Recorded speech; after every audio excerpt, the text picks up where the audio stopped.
Let's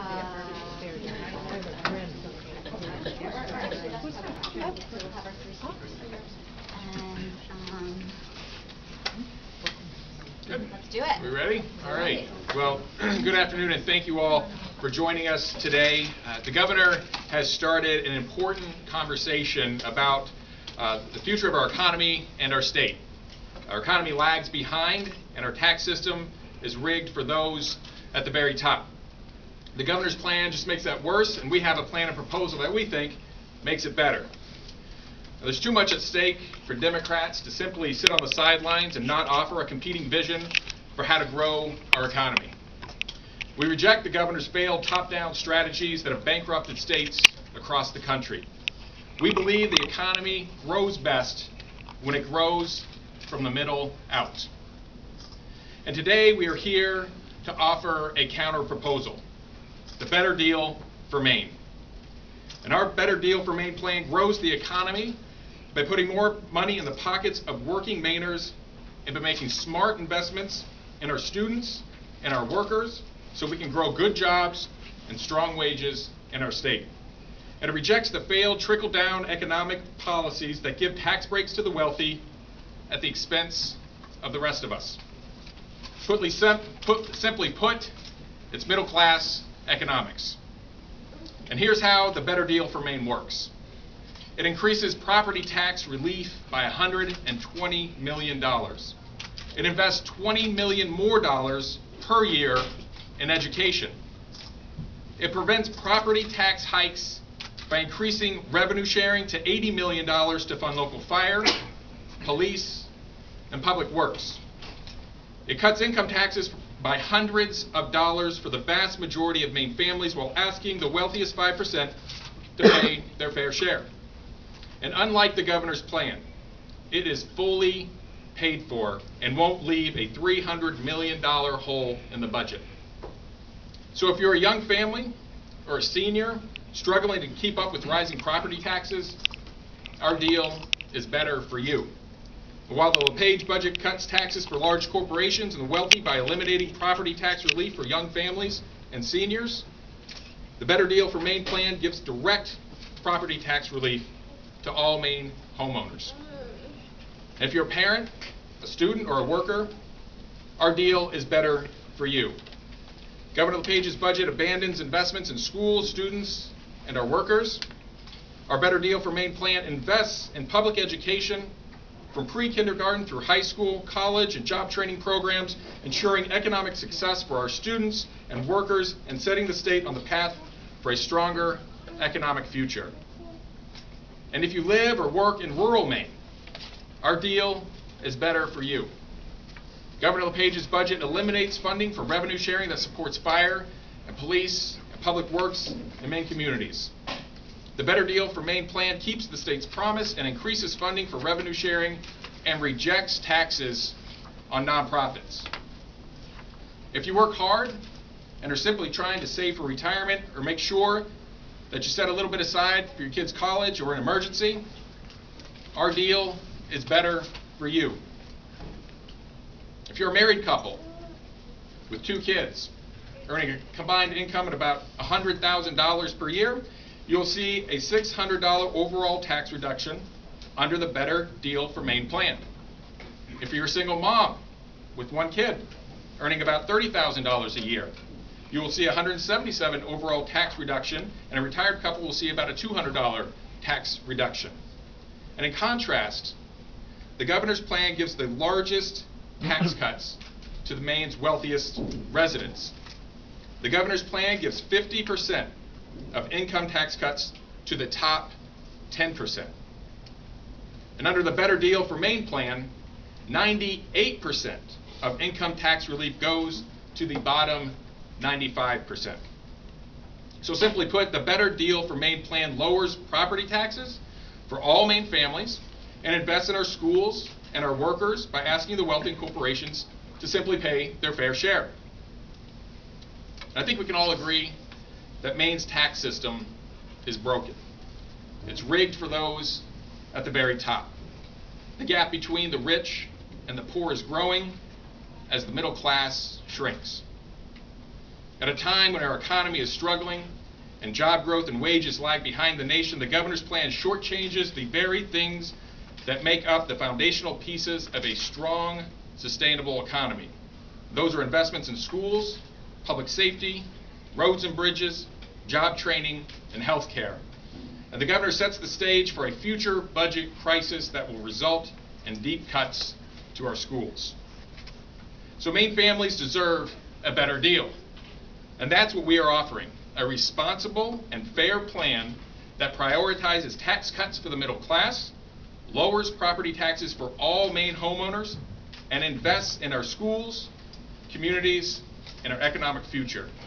And I'd like to thank all of you for being here. This is our counter proposal for the middle class. I would also like to thank Kristen for being here. She is going to speak next. Kristen lives and works in Lewiston. She's a mom. She's a city councilor, and she's the city's representative to the school. Would you please join me in welcoming Kristen to the podium?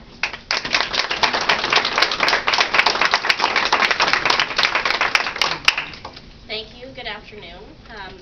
As Speaker Eve said, my name is Kristen Cloutier. I live and work in Lewiston. I'm a proud mom, a city councilor, and I'm the council's representative to the school committee.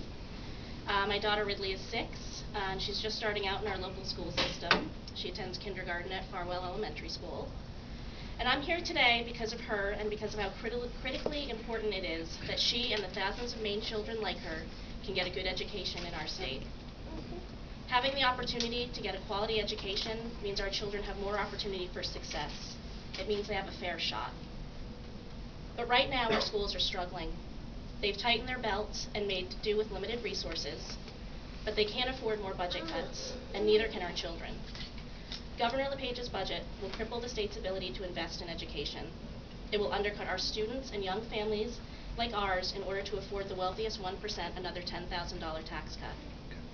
The governor's budget gives millions of dollars away to corporations while eliminating property tax relief for young families. That's just wrong. I'm here today to support the Better Deal for Maine because it will invest in our schools, our students, and our workers.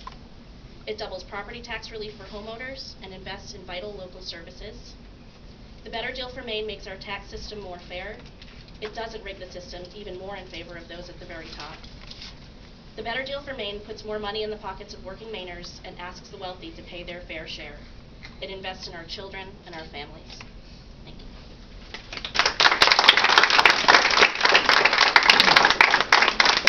Thank you, Kristen. And now I'd like to introduce Mike Scott. Mike is a firefighter for the city of Auburn, and please welcome Mike to the podium. Good afternoon. My name is Mike Scott. I live in Auburn. And I'm a firefighter for the city of Auburn and have been for almost 20 years. I'm here today on behalf of the Professional Firefighters of Maine, in which I serve as the 3rd District Vice President. We work very hard every day to protect the citizens of Maine and Auburn from harm, as do first responders from all communities across Maine. This proposed budget is a better deal for public safety and Maine cities and towns. By funding revenue sharing into the future, this budget proposal will help cities like Auburn ensure that someone is there to help when there is an emergency. We think it's wrong that LePage's budget cuts revenue sharing for local public safety in order to give tax cuts to the rich and corporations. By eliminating revenue sharing, the governor's budget would force cities like Auburn to cut crucial first responder services or greatly increase property taxes. Our cities and towns have already been cutting back and doing more with less for years. Property taxpayers can't pay more. Enough is enough. The Better Deal plan lowers property taxes, protects public safety funding, and is paid into the future. Fires, car accidents, and other terrible things happen every day. Nobody wants the call for help to go unanswered when it's your family or neighbors who are in danger. We will continue to be there to answer the call. We need the state legislature to do its part to make sure our cities and towns have the resources to maintain the public safety system to protect the state of Maine. We ask our legislators from across the state to support a better deal for Maine. Thank you.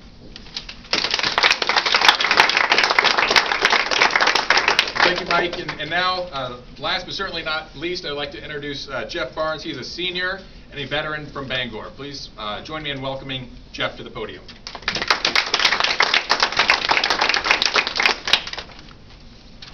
When the day comes in one's life when you find yourself a senior citizen, fortunately, interestingly enough, I grew up in Washington County, and I was the first from my family to go to college, Farmington State Teachers College, and then it was Farmington State College. By the time I left, University made it Farmington. But in the fall of '71, I did my student teaching here under Geraldine Massey, who wanted to become the principal. And going to college for me was a real opportunity. It was an eye-opener. It was a real change. I was fortunate to be able to go into graduate school many years later. But getting a college degree was kind of the way to pull yourself up and create a better life. I've always tried to give back to my communities. That's just part of my value system. And I was the town manager for 10 years in Washington County and until almost age 35. I rely on the Medicare Savings Program because National Guard service does not give you the medical benefits unless you are either prior military service with a minimum of 2 years, or you get 20 qualifying years in, and then only at age 60. So, as one legislator told me, I could go to the Veterans Administration. No, I don't think so. It doesn't work that way. National Guard benefits are different than the regular military benefits. I rely on the Medicare Savings Program. It's been a lifesaver for me and thousands of other Maine citizens. Under Governor LePage's plan to cut it, as it was 2 years ago, I'm like within $5 a month of being eligible for that. And I pump out about $210 a month for a Medigap policy, or as they call it, or a supplement policy. So it isn't that I don't buy insurance. I do have the best insurance available. But when your drug bill is $12,000 or $13,000 a year, and it's been as high as $20,000 a year, I have multiple illnesses. I've really appreciated the help on the drugs for the elderly, and specifically, mainly the Medicare Savings Program. They cut it this time like $5 or $6 a month, but it's going to cost me $6,000 a year, give or take. About $1,500 for the plan Medicare Part B, and the other in drug cost. And I do pay, co-pay now. As a senior on fixed income, and most Mainers are earning fixed income, I'd like to stay in my house, which I own. It's just a humble ranch house, 50 years old, and with my Maine coon cat, I might add. But the cost of property taxes, they say coon cats don't make good indoor cats. Don't believe that. This cat has got it made. He likes it indoors. My mother's almost 90 years old. My father died 4 or 5 years ago. He was a state employee, and the property my mother lives on has been in the family for 95 years, 1920. And they made the mistake of building a new home to grow old in about 15 years ago. Well, the taxes on the 22 acres on the water is $9,000 a year. The town has it valued at, I don't know, $700,000 or $800,000, and they've not been able to sell it for even half that in 6 years. The property in rural Maine is worth what you can get for it, which isn't much. So $9,000 a year, and a woman who now has an income of $15,000. So, and like I say, it's been in the family 95 years. And by the way, my grandfather paid $2,000 for that in 1920. And he was the first rural mail carrier in Robertson for 46 years. The cost of property taxes in Bangor right now, I was looking at comparables to my house, which is about $2,400 a year. And right now that would be $200 a month out of your budget. And that's about the least of property taxes you pay in any home in Bangor. Like I said, it's a modest 50-year-old ranch house. Mainers, especially those us on fixed incomes, striving to stay in a homes, cannot afford to absorb further increases in property taxes. And I think that's probably true for people of any age. My son and his wife have chosen to stay in the Bangor area. They have 2 very young children, and they want to stay there as long as there are jobs. And right now they're both working, but they're both public employees too. So this isn't just about me. Everybody has their challenges in life and their stories. For thousands of elderly Mainers and Mainers with disabilities, and I fit both those qualifications, the health care programs LePage is attempting to cut are vital lifelines. It's like in the Marines, they taught me that you need 3 things to continue the mission: beans, bandages, and bullets. And, you know, what it comes right down to here, if you take away somebody's lifeline, what are they going to do? I mean, they're going to, psychologically, it puts a phenomenal pressure on them. But also, you've taken away the beans, bandages, and bullets. You're not going to make it. He's treating us as if we're expendable people, and has since he's taken office. No human being should be expendable that I know of under our Constitution. You know, you pay taxes all your life. I still pay taxes. I bought a used car 4 or 5 years ago. $1,200. You know, we never know what life has in store for us, and like the story goes, we're all one paycheck away. The better deal for Maine, as presented today, is a fair and viable alternative that will help all people in Maine thrive. Seniors like myself will be able to stay and age in our homes, which is by far the most cost-effective option. A rent in Bangor would be at least $1,000 a month, plus utilities. Receiving the care we need and do better as a state, because, you know, it's government by the people and for the people, and we are the people. Thank you.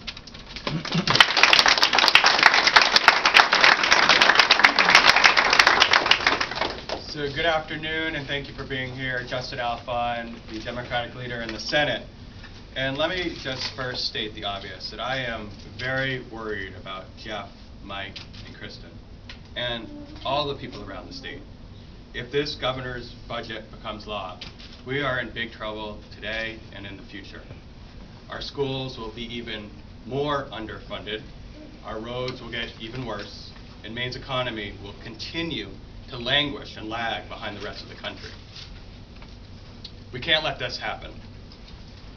So today we're launching another budget proposal, a different conversation. And both are complicated. Both the governor's and the better budget reform our tax system, and both are serious proposals. But there's a fundamental difference between the better deal and the governor's budget. See, the governor believes that if wealthy people get a tax break, Maine's economy will grow.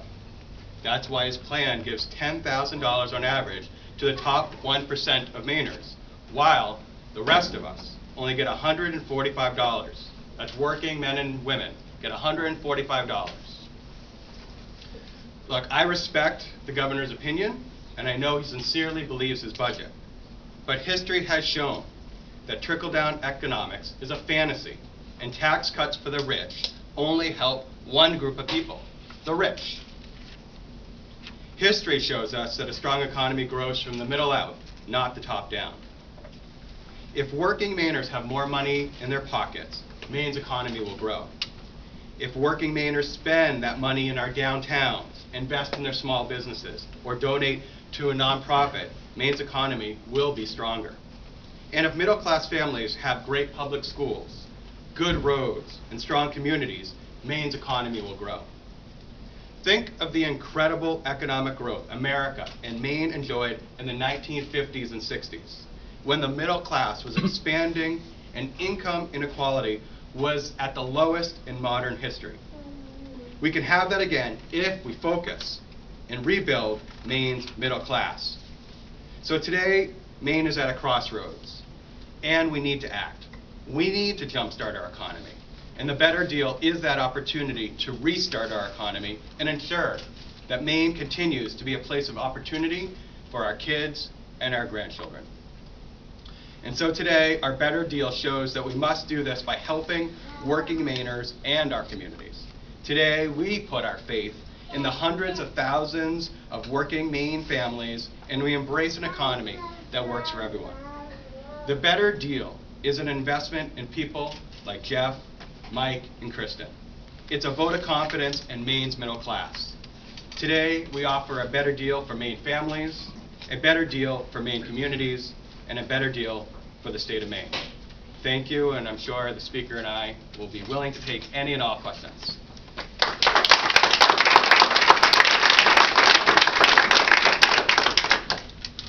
I have first of all, a question about the income tax, the top 5%. First of all, what is the income break on that? Where does the top 5% start in terms of income? And you were a little vague. Are you proposing to raise taxes on the top 5%? So the top 5%, the top rate will remain the same at 7.95. What we're doing is prioritizing a tax cut for the middle class, where it says on this chart, it says what it does, and that is provide 98% of the income tax relief going to the bottom 95% of taxpayers. And again, we know the system is rigged for those at the very top. That gap is growing wider and wider between the rich and the poor. Our middle class is getting squeezed. So that top rate will stay the same, and it'll kick in at about $150,000 per person. So for a family, it's $300,000 at that rate. We think it is a fair deal. We think we have an opportunity to really do something about income inequality in the state, and this is our counter proposal that we think best represents what we should be doing for the middle class. Wouldn't you agree with the governor that the current system leads people to take up residence in states with no income tax or lower income taxes? And what does this plan do to change that and keep those people paying taxes in Maine? So we have to make sure that we have a comprehensive strategy to make sure that we're keeping people here and we're attracting young families here. And in the governor's proposal, when you eliminate things like the homestead tax exemption, it discourages home ownership, it discourages people from moving here, and that's why we have doubled the homestead tax exemption for everybody. The governor doubles it for just those over 65. We think, we need to prioritize that couple that's buying their first home as much as we do the family that has teenagers and trying to save for college, as we do for those that are retired and trying to live and have a secure retirement. So we think it's a comprehensive approach that really puts the priority and the focus where it needs to be, and that is on the middle class, giving the biggest benefit to those that are going to work day in and day out, many of which, I would say most of which, the friends and the neighbors that I talk to are living paycheck to paycheck, and they're wondering, when is somebody going to stand up for me? And this budget proposal represents that. But wouldn't it be a bigger revenue source for the state to keep that other group of people here, people who are retiring or wealthier people? The problem with how the governor has presented his budget, and it's kind of the question that you ask, is you're looking at one isolated tax and saying, look at this, let's look at this and see how it reacts in Maine's economy. What we are doing with the Better Deal is looking at all the taxes. We're telling Mainers the entire story, not just half the story. We're telling people what's going to happen with income taxes, with sales taxes, with property taxes, homestead exemption. This is an accurate reflection of what would happen if you put our system out there. What the governor has done, and it's been very masterfully done, is he's told people half the story. He hasn't told people what's going to happen with property taxes. He hasn't told people what is going to happen when the corporate tax gets reduced. He's not telling people the full story. This Better Deal tells people the full story, and in every metric we beat the governor. And so I think people are going to have more money in their pockets, and we're targeting it towards Maine's working families. Do you believe that, as you know, one of the prime things the governor says, whether you agree with him or not, is that reducing or eliminating the income tax will make Maine more attractive for business growth and development? First of all, do you reject that idea? And second, if you keep the income tax on the top earners and the top income level people at its high level, will that simply discourage any more of those folks from coming here? So Don, great question. What we believe in is middle class economics. And that is, if you put more money into the middle class pockets, they're going to spend it in their local communities. I think that is how you drive the economy forward. You also make sure that you're making investments in your students, in your workers, in your workforce. And that's what our plan does as well. It does tell the full story. What we do know in the governor's plan as well is it's not paid for. And we feel very good and confident that our plan is paid for now and into the future. It doesn't create a $300 million hole where we know where that money is going to come from. It's going to come from schools, it's going to come from education, and that is a guiding principle for us. You got to pay your bills, and you got to balance your budget. And just a further just comment on that, Don, is that we're going to invest in people here. The governor's plan, just like a lot of the 19 plans that are happening around the country, they're just hoping that the race to the bottom will bring